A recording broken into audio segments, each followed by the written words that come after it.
Hey! Tambala na! At eto na sila, ang nag-iisang masugid na tagahanga ni Nicole Yala. Chris Chuper! Kasama ang nag-iisang die-hard fan ni Chris Chuper, Nicole Yala! Mula sa Mahiwagang Burnay, ang kwento.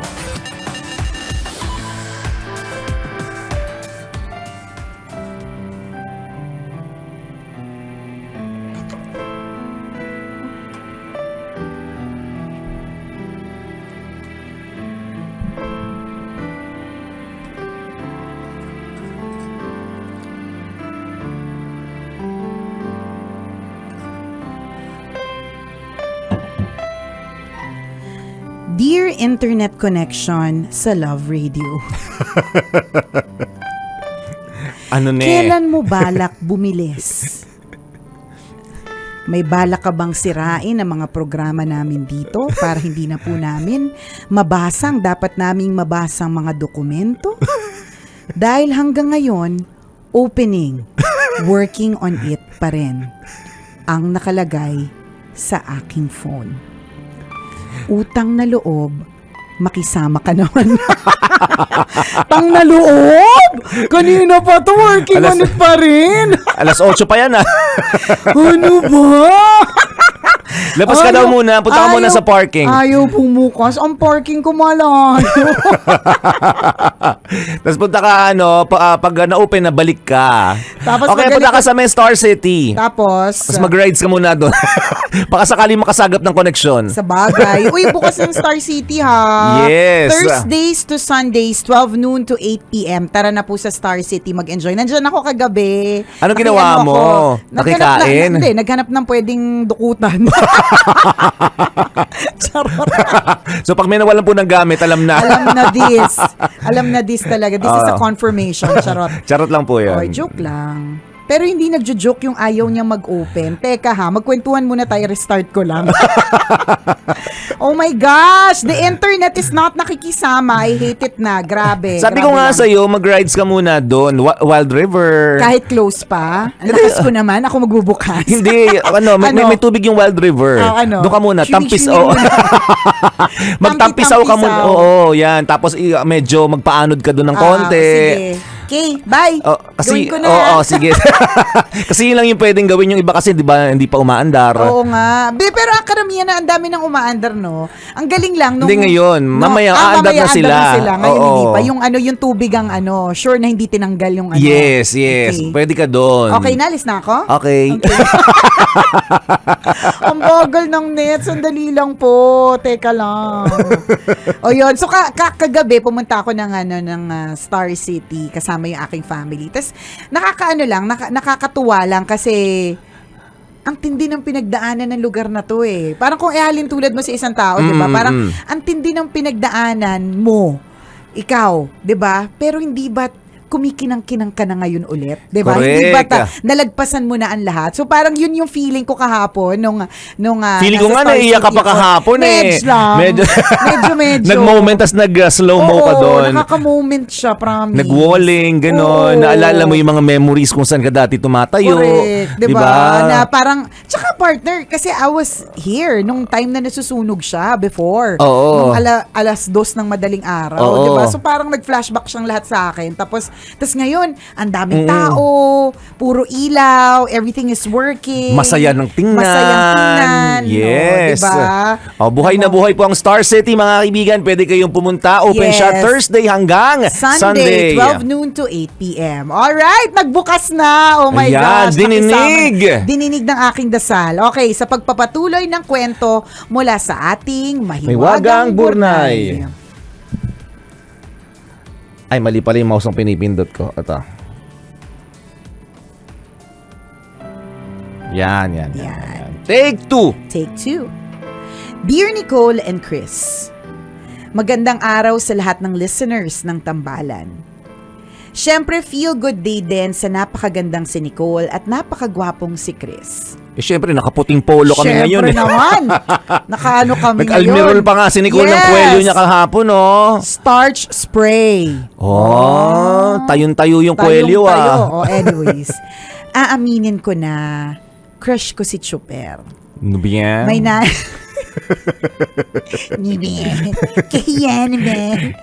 My name is Alex and I am 26 years old. Mula bata hanggang ngayon, hilig ko nang makinig ng radyo. Kayong dalawa ang bias ko sa Love Radio. Ang genuine kasi ng tawanan ninyo at ang sarap pakinggan ng kwentuhan. Kaya naman pag weekdays, pagpatak ng 8 a.m., nakatutok na ako sa inyo. I was inspired to write to you nang mapakinggan ko ang letter ni Jessie last February 17. Siya yung girl na na-fall sa kapwa girl. We went through the same thing. Na-in-love ako sa kapwa lalaki. Lalaki ako pero pusong babae. Dahil dito, pakiramdam ko hindi ako normal. Para akong kakaiba. Parang may kung anong sakit. I prayed to God na ilagay ako sa tamang landas. Sabi ko pa nga kung hindi ako magiging straight, kunin na lang niya ako. I was in denial of my true sexuality. Hindi ko matanggap. Way back 2010, I was active in the youth activities sa church. Officer ako at involved sa iba pang ministries. Dito ko nakilala si JM. Active siya sa music ministry. Straight si JM. Brusko, reckless motorcycle rider, at bargas kumilos minsan. Hindi gwapo, pero definitely hindi pangit. May katawan, pero hindi naman ganun ka-buff. Magkatabi kami kapag natutulog sa church. Mahilig siyang yumakap sa akin, pero alam ko naman na wala siyang mali siya. Clingy kasi si JM. Minsan tatawagin niya ako, tapos kapag tinanong ko kung bakit, ngingiti ng sobrang tamis at sasagot ng wala. Kapag may Bible study sa malayo, hinahayaan niya akong matulog sa balikat niya. Kapag konti lang kami sa sasakyan, pinapatulog niya ako sa lap niya. Wala naman sa kanya yon. I am sure. Pero nahulog ako. I fell in love with him. Pinilit ko namang itago at pigilan pero hindi ko kinaya. Nalaman ng lahat ng kabataang lalaki sa church ang feelings ko for JM. I was devastated. Napabayaan ko ang ministries ko. What made matters worse, nalaman ko na JM likes another churchmate na babae. Napahagulgol ako sa simbahan in front of my friends. Hindi na ako bumalik ng simbahan at nagkulong sa bahay. May 10, 2018, naisip kong magpakamatay, kaya uminom ako ng lason. I was so sad. I was asking God, bakit hindi na lang niya ako ginawang babae? Bakit nabubuhay ang pusong lalaki sa akin na alam kong hindi niya ikalulugod? Hindi ako natuluyan. Binuhay pa din ako ni Lord. Months passed and I tried to keep myself busy. I did a few things for the first time like magbike sa highway with a friend. Bumalik din ako sa church pero ang awkward na.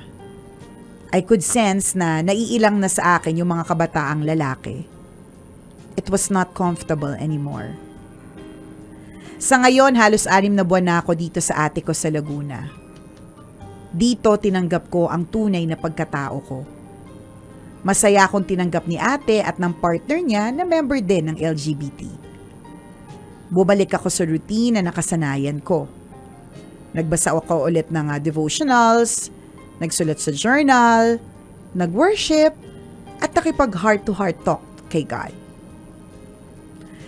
Masaya na ako para kay JM at sa girlfriend niya na si Duday.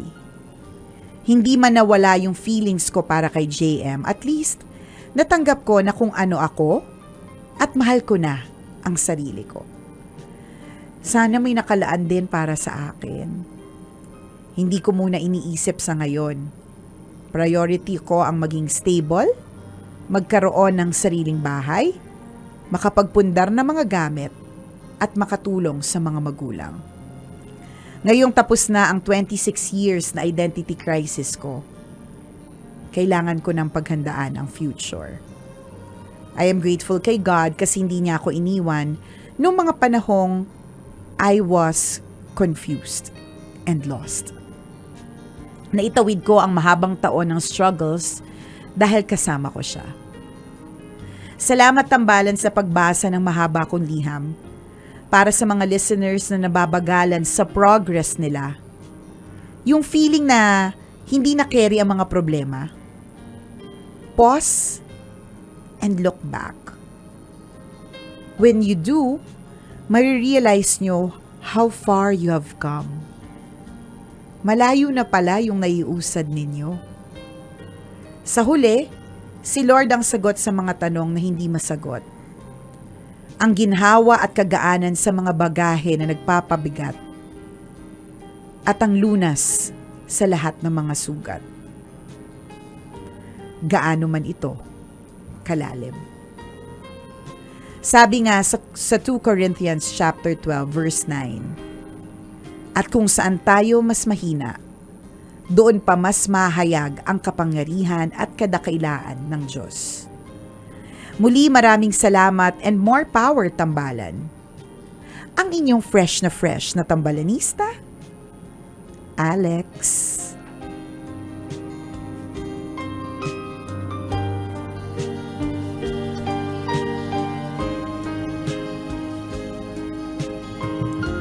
Alex!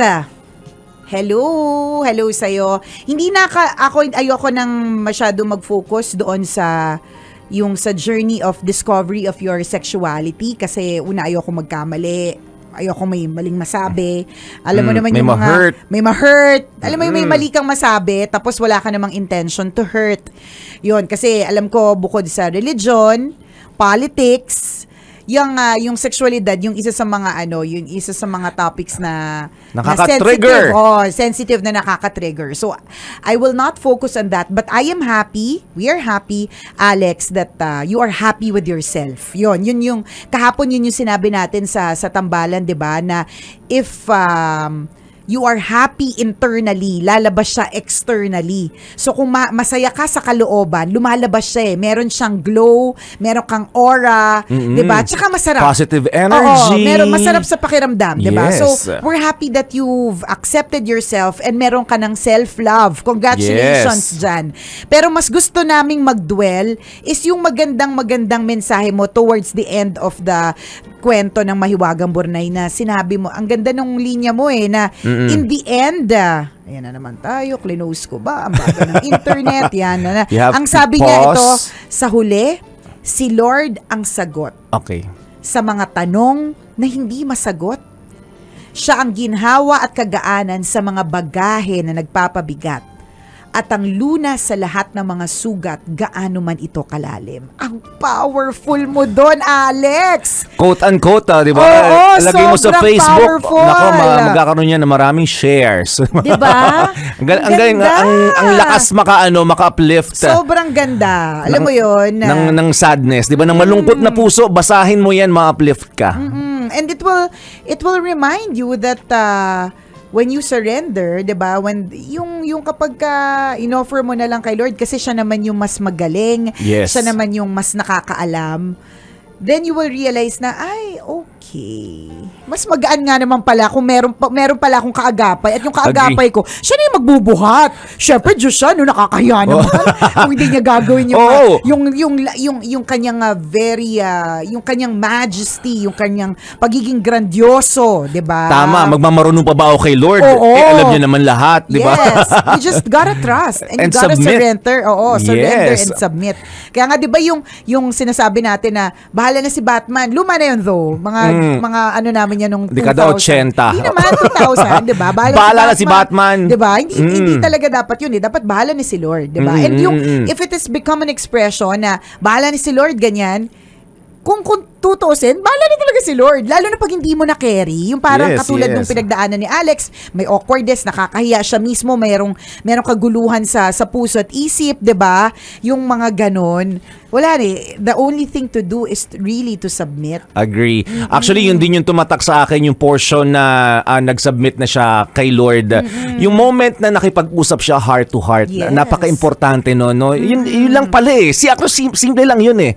Pero hindi natin minsan ginagawa. Hindi natin naiisip Hindi natin na ginagawa gawin. kasi masyado tayong Preoccupied sa Oo. napakaraming bagay. Hindi lang partner. Masyado tayo yung nagsosolve lang. Of course, naturally, parang mag-iisip ka ng ways to solve. Pero tandaan mo na kung hindi mo na carry, 'di ba? Merong pwedeng mag-carry sa iyo. Correct. 'Di ba yung simple ngang gesture natin, hindi ba kapag nalulungkot tayo, kunyari problemado ka sa mga oras na ito, the tendency is tawagan mo yung kaibigan mo. Magkita tayo mamaya, kape tayo, mag-usap Correct. tayo, kaya inom tayo, 'di ba? yan. Mag-usap tayo, sabihin ng kaibigan Video mo, sige, mawasak yung lalamunan, ganyan. Diba? Murahin natin lahat ng mga ex natin. Oh, ganun. ganyan. Oo. So, okay naman 'yun. 'Di ba? Pero hindi pala natin naisip na kung wala ang mga kaibigan natin, Kung bawa, absent sila. Wala silang pera. di ba? Wala silang Busy ambag. sila. Busy sila, Hindi diba? hindi ako pwedeng mamaya. Pwede ba sa weekend na lang, mga ganun tipo, or next week na lang. Usap ka na. Usap na Alam mo usap. yun? Yung iyak ka na. Ganun Yung parang, Yung nangingilid na yung luha mo, Oo. iniisip mo pa lang yung problema mo. Parang- Hindi mo pa kinikwento. correct, yung basta yung sasabog ka na, yung ganung feeling. We've been through that. May ganun Yes. diba? Hindi natin naisip na pumunta ng simbahan. Kung hindi man pumunta ng simbahan, magkulong ka To sa be kwarto quiet and pray. at makipag-usap ka kay Lord, makipag-usap ka sa Diyos. Posible kasi siya eh. Correct. Pwedeng gawin, libre. Hindi ka gagastos, hindi ka magbabiyahe. 'Di ba? Heart to heart talk lang with the Lord. At yun yung ginawa ni Alex.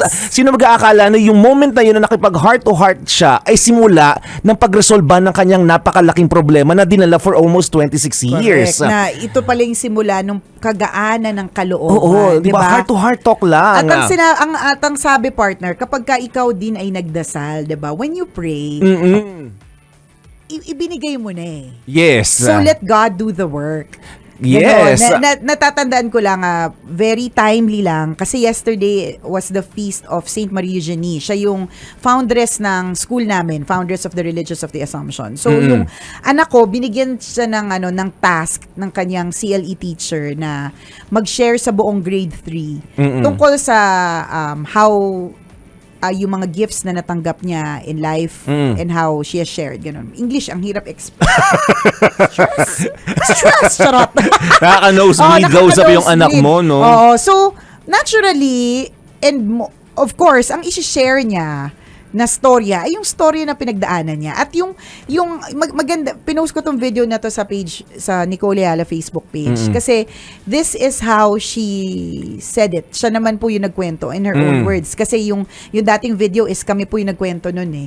Ngayon, siya yung nagkwento. Base sa mga kwento din namin sa kanya, siya yung nagkwento. And naalala ko lang talaga, kaya hindi ko ina-unpin yung post na yun, partner, kahit 9 months ago na nakalipas. Yung story of miracle ni Princess, hindi ko ina-unpin post sa Facebook page ko kasi it's always a reminder that when you surrender, it's when the miracles happen.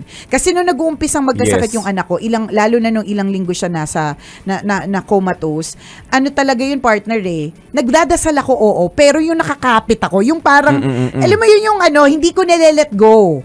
But nung time na sobrang pagod na ako, hindi ako natutulog, 3 dire-diretsyong araw na hindi ako natutulog, tapos nakikita ko yung anak ko na parang hindi siya gagaling, partner.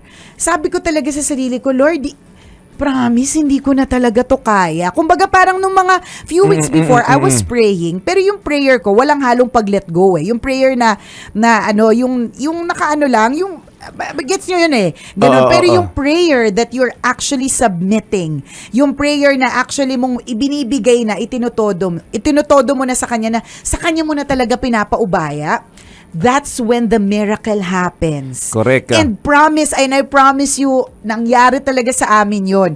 The next day, my daughter started getting better. At yung getting better niya was very fast.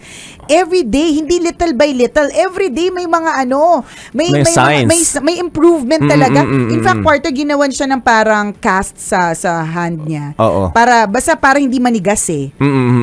Isipin mo, ang bilis lang namang gawin yung cast na yun, hindi niya na nagamit. Kasi nagalaw niya na yung mga kamay niya. O, diba? Diba? And again, kaya ulitin namin, it's during the time of surrender, parang katulad nitong si Alex. Correct. Diba? Napakaganda ng mensahe yung kwento ng anak mo, partner, itong kwento ni Jay. Napaalala totoo Si no Alex yun. Sino si Jay? Si Alex pala. Sino si Jay? Okay. Si Alex. Oh. Nalilito talaga ako kasi pag apat yung mouse sa harap mo. Nalilito kung anong pinipindot ko lagi. No? Minsan sabi ko, hindi ko magana yung computer. Yung pala ibang mouse yung mouse yung pinipindot ko. Kasi apat kasi yung mouse na nasa harap ko. At minsan, sunod-sunod ko silang ginagamit. Tapos minsan pa, yung ginamit niyang mouse, cellphone niya. Magkakulay kasi. Ganun siya. Ganun, ba't hindi gumagana? Ay, cellphone ko pala to. Nalito nga ako minsan, sabi ko, hello. Ganun na po. Mouse pala yung hawak. Ganun na po talaga. Ganito na yung level. Ganun na yung level. Diba? Kaya isasubmit ko na rin kay Lord. Lord. Lord. Kayo na po ang bahala. Sa edad ko po na nakakalimot na ako. Sabi ko, hello, sumasagot na ako. Hello. Mouse pala yung hawak. Nakakaloka. Hindi totoo yun. Napagandang mensahe nito para sa ating lahat. Lalong-lalo na ikaw, kabisyo, na may pinagdadaanan ngayon. Nasa loob ka ng kotse, nasa bahay nyo ikaw ngayon, nasa kwarto, umiiyak ka. Diba? Isubmit mo lang kay Lord. Magkaroon ka ng heart-to-heart talk with Him. Diba? Importante yun. Let's learn to live by faith na Lord, nandyan ka naman eh. Hindi mo naman ako pababayaan eh. Nananalig ako na hindi mo ako pababayaan anuman ang pinagdadaanan ko ngayon. Hindi mo ako bibigyan ng problema ng hindi ko kakayanin at naniniwala ako doon. Diba? Mga ganon. So, isubmit mo lang lahat ng kung ano ang meron ka at tama ang sinabi ni partner, doon magsisimula ang isang napakagandang milagro sa buhay mo. When you surrender, that's when the miracle happens. Yes. Learn to submit. Salamat sa iyo, Alex, for reminding everyone, 'di ba? For reminding all of us of that, 'di ba? Maganda rin yung verse na sinabi niya, partner, dun sa dulo, to end this, 'di ba? Kung saan tayo mas mahina, dun pa mas mahahayag ang kapangyarihan at kadakilaan ng Diyos. Ang ganda nun. Correct. Sobrang power, as in. Actually, alam na natin yung yung tipong alam diba? naman natin. Oo. Ulit-ulit diba? din naman eh. Lalo na kung lagi ka naman nagsisimba, ganyan. Lagi ganyan naman yung mga sinasabi everyday. Napapanood mo din naman yan. Yes. Nababasa mo din naman yan, di ba? Hindi Minsan, lang talaga natin sinasabuhay. Yes, nakakalimot lang tayo. Kaya gagawin ni Lord, kakatukin ulit tayo. Bibigyan na naman tayo ng problema. Hindi mo naman ako pinapansin, ha? Bigyan ulit kita ng mamaya ng isipin. Para maalala mo ako, magdasal ka na naman. Ganon. Papupuntahin ko dyan yung pinagkakautangan. Yan, di ba't bigla ka napadasal? Bigla ka napadasal. Lord, diba? sana po, makahanap ako ng pagkakitaan na iba para makabayad ako. Yan. Alam na natin lahat yan eh. Yes. Isa katuparan lang. And magdasal. Isang sagot sa mga dasal ay ang ating fans can. Susunod yes. na. Muli ako po si Nicole Yala. At ako naman si Cambio King Chris Chuper. Nagpapaalala. Walang matatag na relasyon sa malanding determinasyon. Yun!